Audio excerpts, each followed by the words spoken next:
سارا اور سلطان دونوں بہن بھائی جنگل کے راستے سے جا رہے تھے کہ ان کی نظر اچانک سارا بھائی یہ دیکھو، یہ جھیل کتنی پیاری نظر آ رہی ہے۔ اگر ہمارا بھی گھر اس جھیل کے کنارے ہوتا تو کتنا اچھا ہوتا۔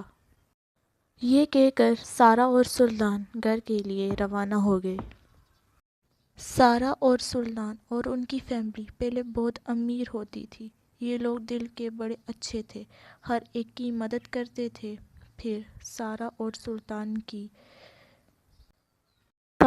سلطان کے باپ کی وفات ہو چکی تھی اور سلطان، سارا اور اس کی ماں سندری کو گھر سے باہر نکال دیا ساس اور دیور نے۔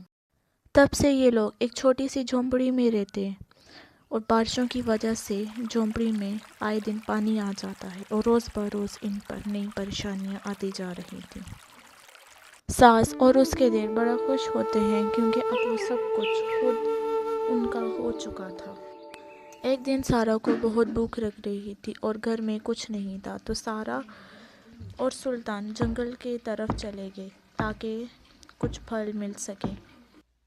پر اب ان لوگوں نے کچھ عجیب دیکھا، اور دیکھا یہ کہ جھیل کے اوپر ایک پھولوں والا گھر نظر آ رہا تھا۔